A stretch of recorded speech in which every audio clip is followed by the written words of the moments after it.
One of the things I'm passionate about, I like to improve spaces, whether that be hanging something on a wall that works better for somebody, or repairing something that's broken that hasn't worked for a while, or changing things up a little bit at the request of whoever needs the changing to make a space function the way they need it to function. And that leads us to what I got into today.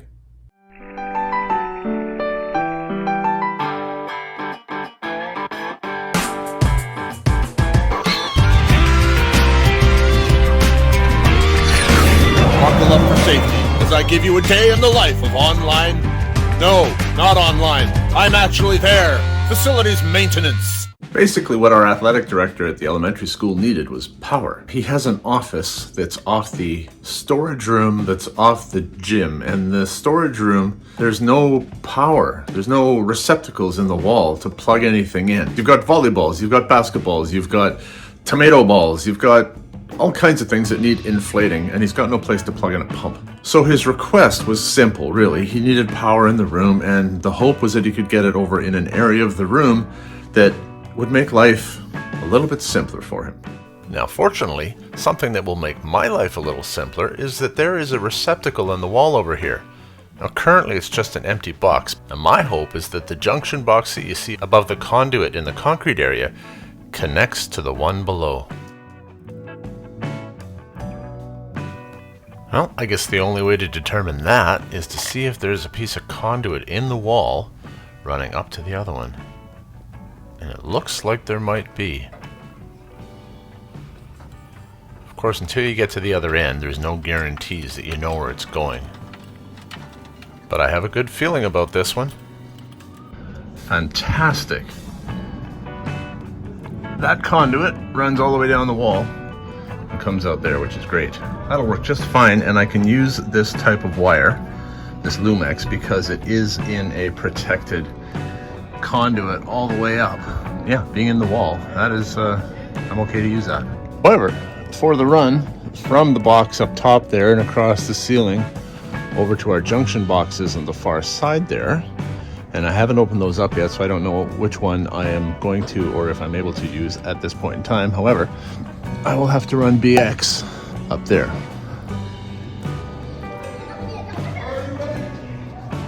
And those are my two junction boxes there. I don't even know if wiring was ever pulled to that one over there, but I'll start there and see what we have.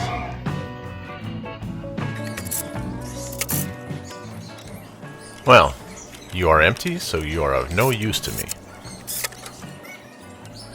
Let's see what we have over here.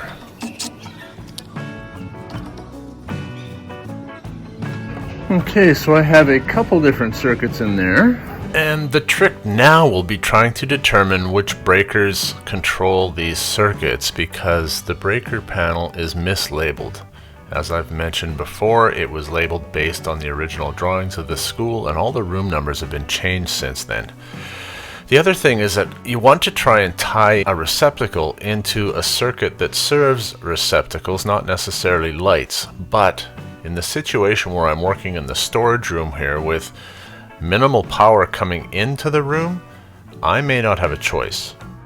So looking at these two circuits, you can see how one runs into the wall right there, and I believe that's dropping straight down to that light switch. So if I assume that this is a switch leg, then this is probably not. It looks like it's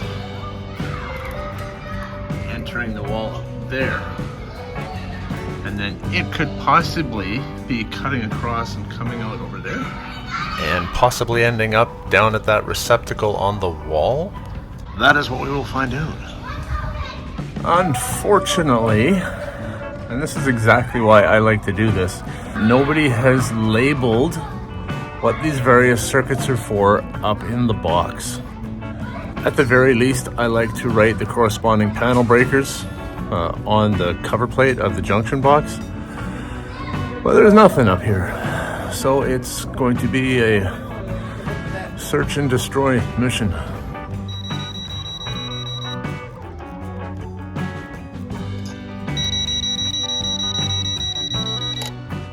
Let me turn the lights off and see if that changes anything by telling me whether or not the power is coming from the switch to the box or from the box to the switch.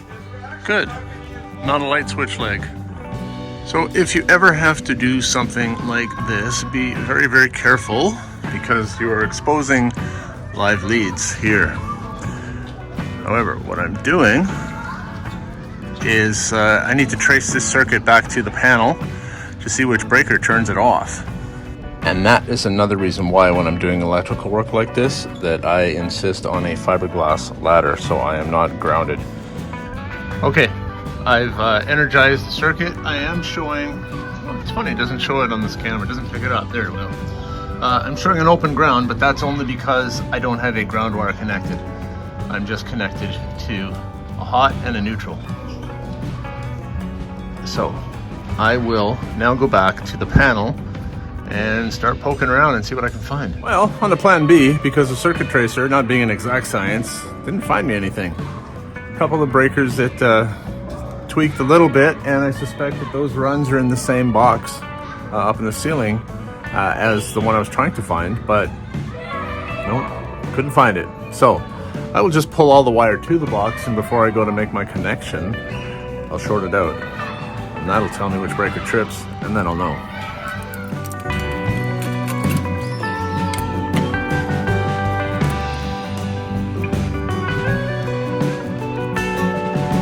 Now the edge of this, yeah, it's, excuse me, it's a little bit sharp. So I'm going to wrap something around the Lumex to protect it from that edge.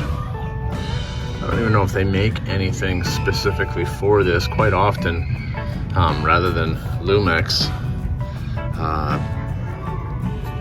the runs will be simply just stranded wire without the white casing on the outside here. But it doesn't offer enough protection, so I'm going to wrap it and then tuck it in the box just to, yeah, as an extra measure of caution. I have some fairly thick rubberized tape, which will work good as a grommet, basically. There, like that. I've stuffed this into the end of that conduit, and so that will protect the wire. So I don't have to worry about that ever shorting out.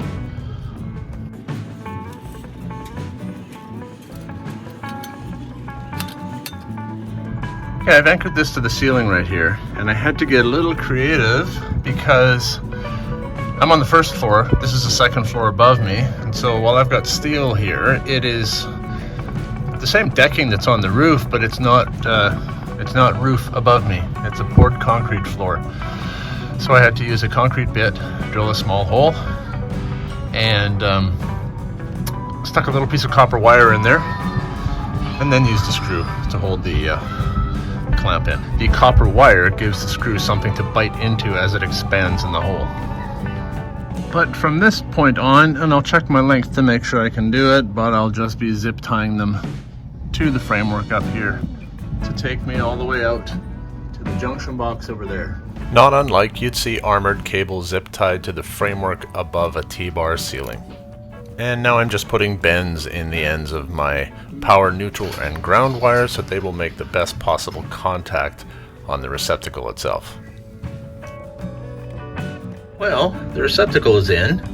Unfortunately, there's nothing I can do about making it straight because the box in the wall is not straight. Okay, I have my receptacle in the wall down below. I don't have a wall cover on it yet, but I have that in the box. I'm going to tie these together now and button this up because I pretty much have everything else strung through where it needs to go. And so once I'm done at this end, I can head back over to the junction box and start working on where I'm going to get my power from.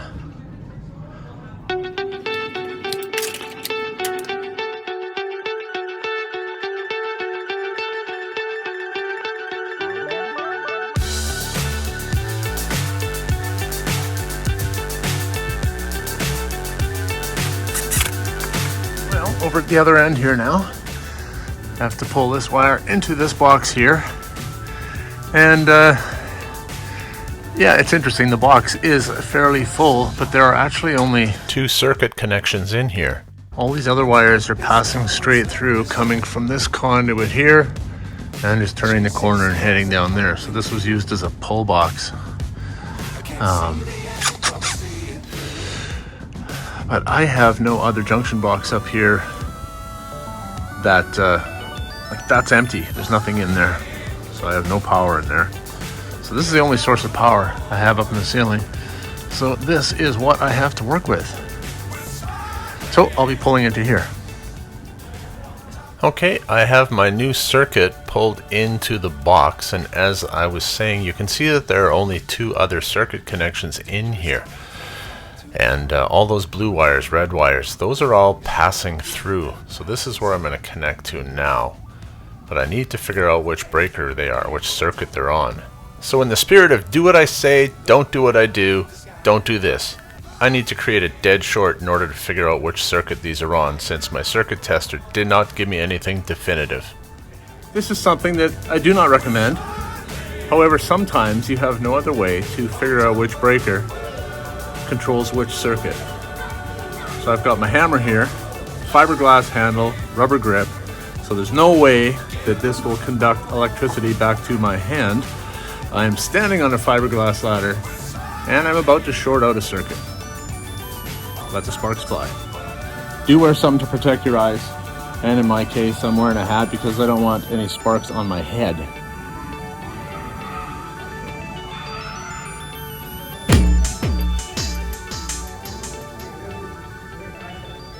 Okay, so it is breaker 33, which says room 118, 119, 120. And we are in room 127. Okay, we're tied in. Breaker's reset. Let's see what we've got at the receptacle.